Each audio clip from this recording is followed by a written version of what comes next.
You're listening to Memoirs from Magnolia Lane, a podcast miniseries highlighting tales of the tradition unlike any other from the patron point of view.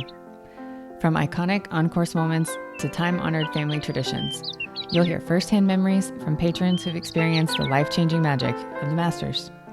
So grab a peach ice cream sandwich and join us as we share our stories in this collection of Memoirs from Magnolia Lane.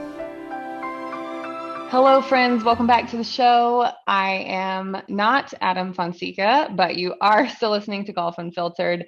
My name is Nikki Dunnigan, and if you missed the last couple episodes or if you just need a refresher, we are right in the middle of a mini series that we are calling Memoirs from Magnolia Lane. The temperatures around here are starting to rise, and the pollen is starting to lightly coat every surface, at least down here in the South. And that can only mean one thing other than to restock your Claritin. But more importantly, it is Master season. And with that, we are kicking off the first major of the year by bringing you stories and traditions surrounding this sacred tournament from the patron point of view. Just a quick little reminder and disclaimer that I may not need to say, but I'm going to anyway. This podcast is in no way affiliated, nor are we sponsored by Augusta National Golf Club, the Masters Tournament, or any of its affiliates. Just getting that out of the way again. I am really excited to introduce you to today's guest. She grew up just a stone's throw away from Augusta and even got to work the tournament when she was younger. But more importantly, she's the author of a book called Badges, Egg Salad, and Green Jackets, the Masters from A to Z. I am so excited for you to meet Mrs. Julie Ferris. Julie, how are you today? Hey, I'm good. Thank you. How are you? I'm so good. I know I'm getting excited for the Masters, and I know you are too. I'm sure we'll get into talking about this soon, but right off the bat, who is your pick for this year? Not to put you on the spot, but I haven't thought that far yet. Let's see. I mean, one of my favorites is always Jordan Spieth. You got to pull for Jordan. Yeah, I know. He's a favorite for sure. Yeah. Now we are definitely going to come back to the book for sure, because I have a ton of questions. And I love this book. I know you and I were talking about this earlier. I bought one for my son for his Easter basket last year. But I've talked about this on a previous episode. My grandparents are from Augusta. I'm familiar with that area, and I'm familiar with how the whole area just completely stops during the tournament week. So I'd love to hear from you and from someone who grew up in that area and spent their whole life in that area, what the energy is like during the tournament. And especially, what was it like to actually work the tournament? Well, the energy is way higher than it used to be when I was younger growing up. So when I grew up, I'm from Thompson, Georgia, which is just 30 miles west of Augusta. You could just walk up and get practice round tickets and just walk right in. They hardly cost anything. In fact, I never went. I didn't think it was a big deal, and I was never interested in golf until I was in high school. One of my friends said, "Hey, we should go work the Masters." And so a big group of us applied and we got the job. So that was the first time I went, was actually when I worked there. So that was spring of 91, I believe. So I did it in 91 and 92. And that was a long time ago when they had tents. There were not big structures for the concessions, and I worked the concession stands. There were no computers. So these older ladies who worked there every year would bring their pillows, and they would sit on these stools, and you had to add up however much the sandwich and a Coke was. And if it was $2.25, you'd go hand her a $5, and you'd say $2.25 out of $5, and she'd make the change and she'd give it to you, and then you'd go give it to the customer. So that's how things used to work there. Now it's all very different. Yeah. Anyway, except for the prices. The prices are still prices are very similar. Yeah, I think sandwiches have only gone up like 50 cents, which is kind of neat. They were $1 back then, so I think they're like the next salad's maybe $1.50 now. So that became my love. I started being very interested in golf then, and I really realized what a big deal it was when all these people, they noticed my Southern accent when they'd come and they'd talk to me, and they'd say, you must be from around here and things like that. I'm like, wow, people have come from all over to come to this tournament. It's right here in our backyard. So from there, I started being very interested in golf, and luckily I've been able to attend practice rounds and the Masters a good number of times since then. But you're right. Now the town just stops Masters Week. Even Thompson does. It's so much fun. A lot of my friends in Augusta, they rent out their houses, and they've been working for weeks, getting their houses ready. Masters ready is what they call it.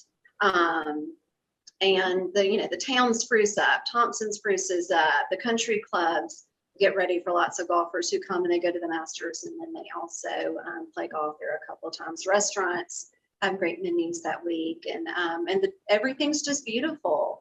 You mentioned the pollen being out. I actually just went on a walk, and azaleas are starting to bloom too, so I was getting kind of excited about that.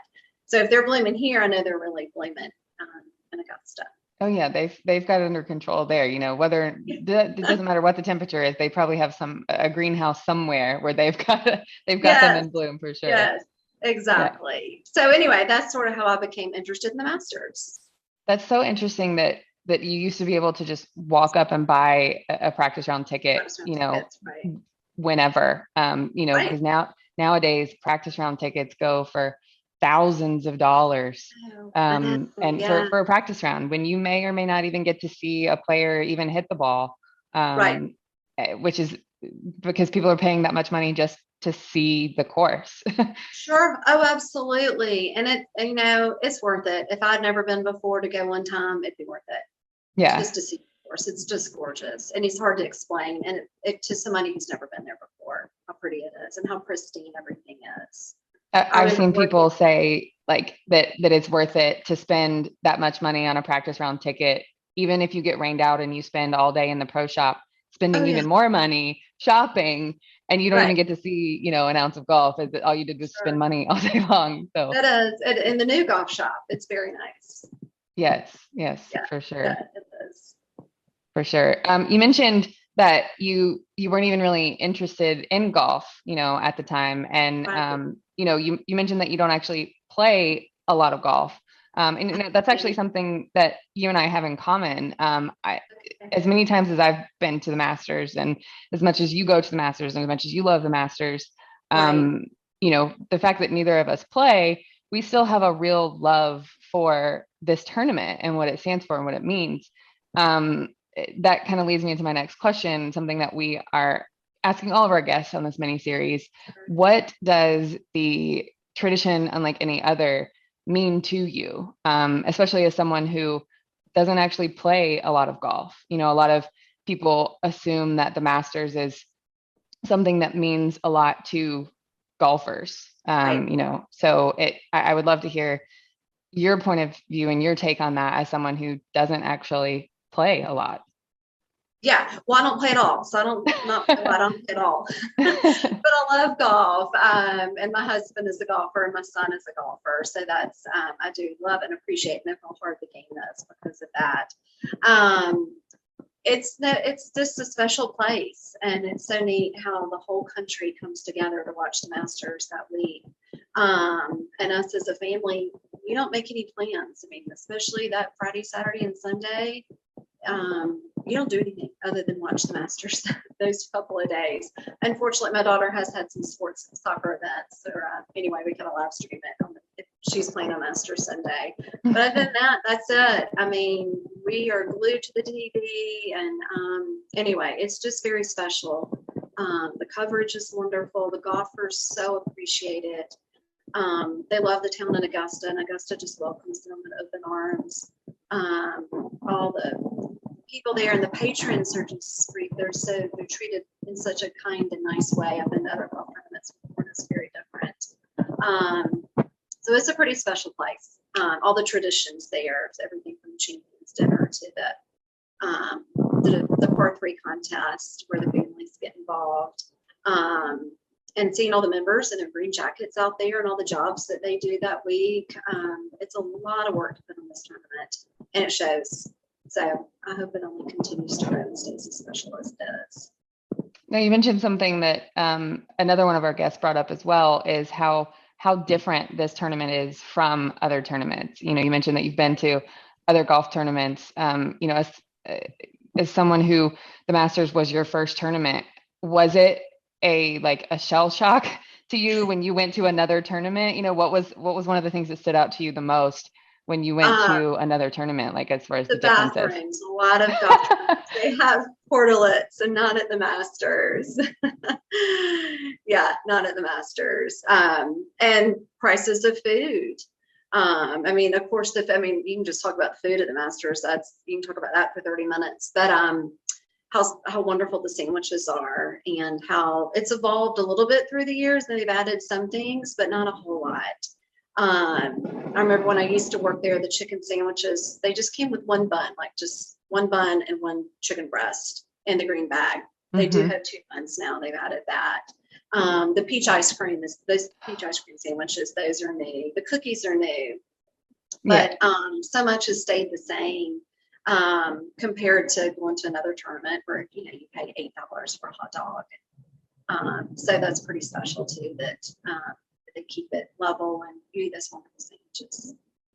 My husband and I are obviously used to going to the Masters and eating all day long for less than $20, and we went to the PGA Championship for the first time, which is obviously a major, and we were expecting to spend a little bit more money, but we spent, it was $60 for both of us to just eat lunch. We both got just a burger and some chips and a drink, and like not even an alcoholic beverage either, but we were just floored by the prices. And we heard several other people online being like, well, this ain't Augusta prices, and so but you're absolutely right, they do it so differently. Yeah, they do. The parking is so nice at Augusta too, and it's free now. They've added this parking space, this parking lot. In the past couple of years, used to be people would charge, and you'd happily pay $20 to park in their lots or in their driveways. But yeah, that's so nice too. That they want everything to be free, and you park, and there's nice pine straw around, and just walk in the tournament. But do you think that that's the all of these things, that the cost of the food being so low and the bathrooms being so nice, and do you think that is worth when these people are paying tens of thousands of dollars for these tickets? Do you think that offsets the cost of what they're paying for these tickets sometimes? Well, the badge holders don't pay that much. That's true. Yes, that's true. Right. Yeah. Well, so the people who are money is going to help with that stuff. Yeah, the badge holders, they just pay a couple hundred, and that's it. Yeah, that's true. But yes, the Augusta National wants it as nice as it can be, and it is. So yeah, that's pretty special.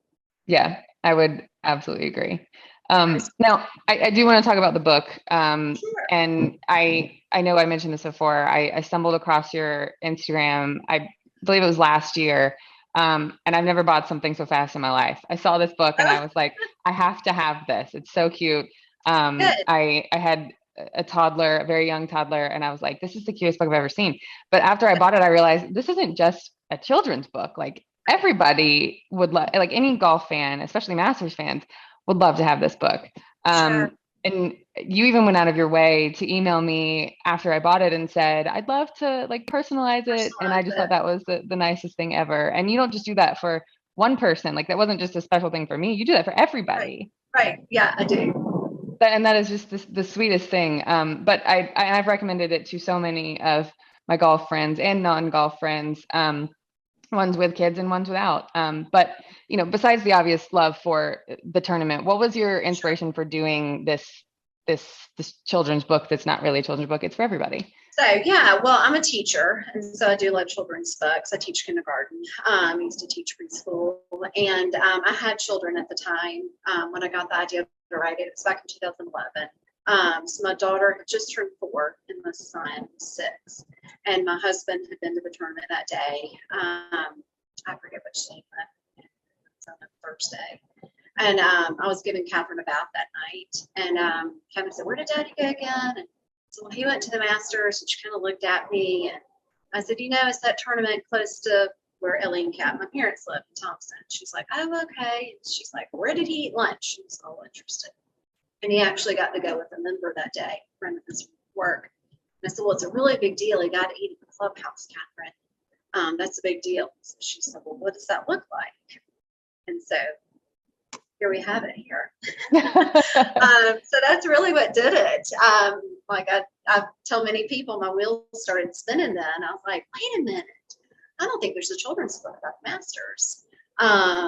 And when we did have the Masters on, when Catherine was younger, now she watches it, but she would go do other things. She'd go in another room, watch the movie, or go outside and play. So she really maybe never had seen Clubhouse.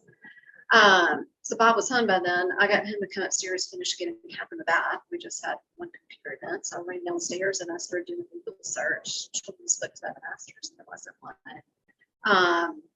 So right then I got the idea. A friend of mine, a girl that I used to teach with, had written a book about the Braves years ago, and it was back in Turner Field. So I had her book and I looked it up and saw Mascot Books was the publisher, and they do all the game day books, the Georgia books, and many other books as well. So I looked at their website. There was a little place, a little question where you could write and then, your idea about a book. So I don't know, just being a teacher, I thought, I need to do the Masters A to Z. So I sent it to him. This was you know what? It was actually on a Friday night. So I sent it in on Friday night. Well, Saturday morning, it was before we had iPhones. I got up and checked my email thinking they might have emailed me back. And I was like, I really don't think they're working on Friday night. So I decided, I was like, I need to write this book. So I got a legal pad and wrote the alphabet out with a couple of lines in between each one. I called my parents that day. They were actually going. And I said, don't tell anybody, but here's my idea. If y'all see anything good, let me know. But, I want to write this. So that weekend in front of the TV, I really saw, anything that started with an A, I'd write it down. Azaleas, Augusta. If I'd see B, I'd, think of B words, birdie, bogeys, badges is what it ended up being. So by Sunday night, I had a couple of keywords for every letter of the alphabet. And on Monday, I did hear from Mascot Books that they were very interested in my book. And so from there, I went on to write a keyword. I read a paragraph for each one. I picked the 26 best keywords, and then I wrote a couple of sentences or a good paragraph explaining each one. Anyway, and then in 2012, it was published. And that is something, because you mentioned, I'm glad you actually talked about how you went through the process of writing out multiple different things for each letters, because as I was sitting there reading through, the first time I read through it, I was like, I wonder what each letter is going to be, Okay. And what was your process for limiting that down? How did you decide that, E was going to be egg salad and H was going to be honorary starters, and, not to spoil the book for everyone, but Yeah, it was hard. I tried to make it master specific terms. Oh, can you see me anymore? Yes. I can. Okay, my camera stopped. Oh, there I am. All right. So I try to use master specific terms. So I decided not to do bogey, birdie, and ball. Not golf in general, but Masters more. Because anything is golf, that could be any kind of tournament. So I tried to make it more master specific, G is for green jacket, B is for badges. Of course, C is for clubhouse, because Catherine was the one that did that. So that's really how I chose them. I did do E is for egg salad, because that's my very favorite sandwich there. So anyway, that's how I kind of chose them. I knew that I didn't want a cartoonish book for kids. I wanted something that might be a coffee table book, or the book that others would enjoy. A lot of people give this to dads and granddads. And they appreciate it and they read it to their grandchildren. Also, a lot of people have learned a lot from this book, sort of some inside information that they didn't know. I was lucky enough to, two members worked with me and kind of read through it and made sure that I had all my facts correct, which was really nice. So I wanted it right. But I wanted a good illustrator, and Mascot Books has illustrators on retainer that you can use them, but I really didn't like anything that they use. And there was a guy in my hometown, Thompson, Josh Thomas, that had gone to SCAD, and I knew that he was a great painter, and I knew he had a love of golf as well. But he had coached my son in his first little golf camp in Thompson when Rob was 5, when he was 5. So I contacted Josh and asked him if he'd be interested in it. He said, sure, so he kind of did a front cover for me. I said, well, let me see, your ideas. I told him my ideas. So he did a front cover for me. And a couple weeks later, we're in Thompson for Easter, and he met me at the country club and brought me the front cover. And I liked it. And so I decided to hire him. So we worked together. His dad also used to coach golf at Augusta College, Augusta State back then. And they know the National real well. So I got very lucky with Josh being able to do this. I've gotten so many good compliments on the illustrations in the book. I was just about to say the illustrations are beautiful as well. Thanks. And not only is the like each letter something extremely unique, and the information is extremely educational, but the illustrations are like what drew me in too, and they're so beautiful. Right. I have to ask, it sounds weird to say like what letter is your favorite, because it's not like what letter of the alphabet is your favorite, but what letter in the book is your favorite? Well, I do love, the E. I thought he nailed the egg salad. I'm looking at the book right now. Right, I love it's so beautiful. I love how he drew the egg salad with the green sort of cellophane around it that you can see through, because that's the way you buy it at the Masters. And then there's the Masters Club on top of it. So when you're the author, you get to choose what goes in the back of the book. So you can see in the back of the book, I'll put that page on the back of the book. So yeah, that's really my favorite. I love that one. So just put a little plug in. You can also, when you're the author, you can have some ideas. So I was like, it might be fun if I feature my kids in here. So on the K page, I got him to draw my daughter, Catherine. And anyway, it was a surprise to both my kids. They didn't know that they were going to be in the book. She was missing some teeth at the time. And then my son he was in third grade when the time this was done. So he's on the W page, the www.roosters.com. That is so special for them. They're going to have this forever. I know they will. And then at the very back on the Z page, Josh had drawn that, and I thought the drawing was just kind of plain.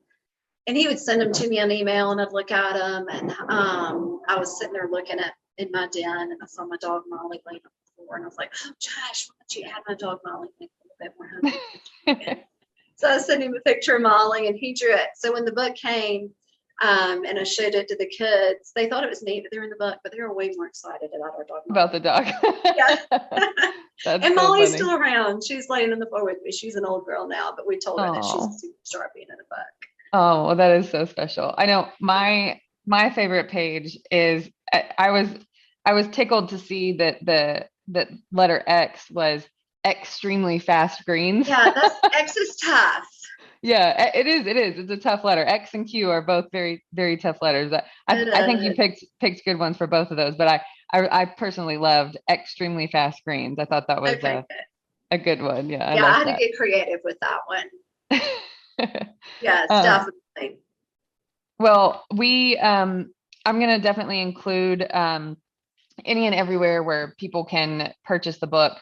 Good. And in the episode notes, is there anywhere else is there anywhere specifically that you want people to go and purchase the book over anywhere else? The best way to buy it is straight through my website, and it's www. So I started my own business. Anyway, doing this, I've learned a lot about owning a small business. And anyway, luckily my husband helps me out with the finance part. So www.junebugprint.com is my website. So if people order straight from there, then I receive the order. So that's what you did. And then I'll email them and just say, how would you like this personalized? And I've done some very interesting personalizations through the years. You could tell us about, or are they? Yeah, I know. They're just funny. I should have written them down. One last year, I'd never done it. So I like to personalize it for, whoever you're giving it to. If it's J for the Jones family, or, M is for Mark, something like that. My son's L is for Logan. Yeah. Okay. Yeah. Yes. So it makes it kind of special. Sometimes people want me just to write some bizarre things. I'm like, well, why don't you write that to them? But this was interesting. Last year, a little girl's name was Magnolia Lane. No. Isn't that funny? Yeah. So I did M is for Magnolia and L is for Lane.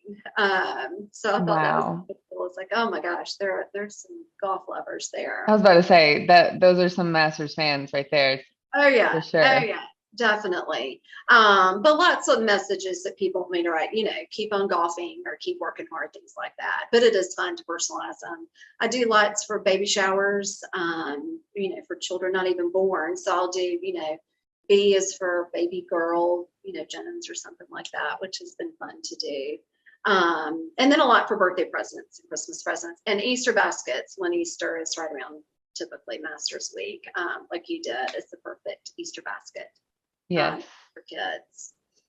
Yes. I was about to say, I'm sure the uptick is coming in right now, as it's getting closer. Yeah, which is a lot of fun. So a lot of children's boutiques carry it up. A number of stores have carried it through the years.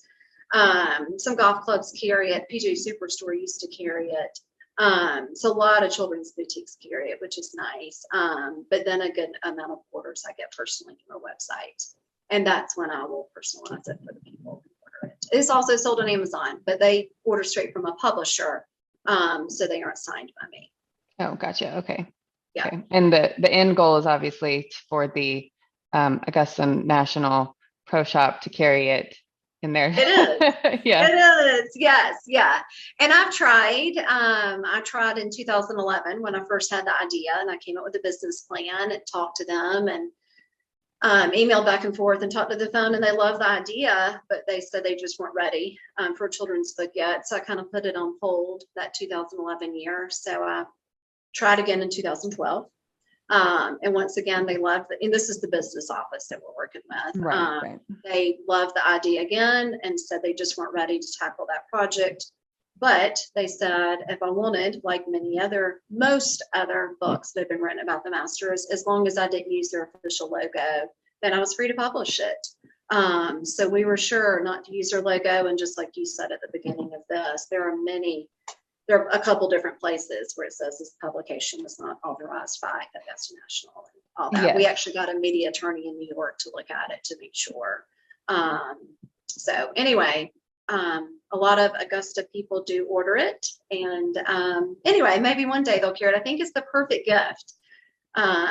Children outgrow shirts and onesies, and that this is a great gift, and they can learn so much from it. And the goal was to teach children about the Masters and how special it is, and hopefully that might get them interested in playing golf. It's such a wonderful sport for girls and for boys. So that's my goal. Is that I hope that children will appreciate the Masters and maybe want to watch it with their mom and dad, and maybe get to go one day. That's such a good point, and I love that point as well, because, there's such a good push around right now. I think the big PGA Tour golf theme is, grow the game. Sure. And I think this is an excellent way to do that. I think there's a lot of efforts around making the tournaments cooler, and but I think there's a lot of stuff that has to happen off the course first to get the kids interested. Mm-hmm. Yeah, and the National has done lots of that since I've written it, and I've had a couple of revisions to the book. They added drop, chip, and putt after I wrote this, and so I believe that I added that on the K page is where it talks about drop, chip, and putt. Yeah, yes, and the Junior Pass program was also implemented after I wrote the book, so I added that as well. So it talks about both of those. A few other revisions I made was for the Eisenhower tree after the ice storm happened. Yep. When that was maybe 2014. So on the Ike page, I added, it was 2014, an ice storm damaged most of the tree's branches, and that was removed. I remember when it was removed because they sold keychains in the pro shop that had like pieces of the tree on them, and those flew off the shelf. Oh, I bet. I'm sure. And then another revision I made was, I do love the H's for honorary starters page. Mm-hmm. I think Josh did a really good job drawing them. But after Arnold Palmer died, I added the late Arnold Palmer because I still so I added that. So just a few revisions. Other than that, pretty much everything was basically still the same. No cell phones still. Yes, absolutely. That is and a tradition unlike any other. Yeah, exactly. Which I love. It's so nice just being there with no phones. It's nice. It is. And I love seeing the pictures, like the comparison of the pictures of the tournaments when you see Right. the crowd following Tiger at the Masters versus the crowd Yeah. at, and everyone's eyes are on the golf, and Right. I've gone to other tournaments and I've had my phone up taking pictures, but Sure. it's a completely different experience to be there and like you feel more in the moment. And I think that gives into the like FOMO experience a little bit, because the only you have like word of mouth is the only way you get to Right. talk about, being there. So yeah. Right. Yeah. Yeah. It is pretty special. And they do have phones available if you need contact with somebody. Yes, we Not have about made it. many phone Yes. But calls it's from kind of those. nice being there and yeah, nobody can contact you. Yeah, you feel very off the grid a little bit. Right. In a very special place. Yes, yes, absolutely. Yeah. Well, I just want to thank you again so much for being here. One more question. What is next? Is there another book coming? Are we going to do instead of A to Z, are we going to do a 1 through 10 kind of master's themed book? So a lot of people have asked that. In fact, when I first wrote the book, I did a lot of author visits at schools, which was a lot of fun. And we'd write an A to Z book about their school and sort of teach them about it. And I'd also show them some of the real illustrations and how, how it changes once you get on the page. One of the questions people would always ask is what's your next book? And a lot of people tell me what my next book should be. But as a mom of 2 kids right now, my son's a senior in high school, my daughter's a sophomore, and I teach, and this one's still selling. I'm not going to write another book anytime soon. I do not blame you at all. It's a lot of work and it's a lot of time and it's a big investment, and it's definitely paid off for this one. Yeah. But this one is still selling. I'm keeping up with it. But right next to this are more report cards that I need to work on in a few minutes for parent conferences tomorrow. But yes, I have had some thoughts about what I would do next. And maybe I will one day. But not right now. Well, that is all future state. And, eventually, if we get there, we get there. But for now, we will do the best that we can here to help you keep selling this one. Thank you. And we will share this with all of our listeners. And I am sure that there are going to be some listeners out there who are going to scoop this up. So be prepared for some more orders coming your way. Get your Sharpies ready to start. Yeah, I do have to buy a lot of Sharpies. Yeah. All right. Well, thank you again so much for being here. We again really appreciate it, and it's so nice to talk to more people who have a unique experience and a unique connection to the Masters and to this tournament. And we are looking forward to the tournament coming up. And are you going to be going this year? I don't think so. Well, I'm going to taking my son with some other moms and friends on spring break for their senior trip. Oh, so I'm doing that at the beginning of the week. My husband and daughter are actually going to drop ship and putt on that Sunday. And then she has a soccer game that Friday night for high school. And so we will be watching it definitely though. Of course. You can't miss it. Exactly. All right. Well, thank you again so much for being here. And for our listeners out there, we will have more coming to you soon from this mini series. Once again, you can reach us on social media at Golf Unfiltered. If you have any questions or concerns, you can reach Adam at golfunfiltered.com, or you can reach me, Nikki, at golfunfiltered.com. Julie, thank you again so much. It was a pleasure having you. Thank you. And we will see all of you again soon for another episode of Memoirs from Magnolia Lane. Cheers.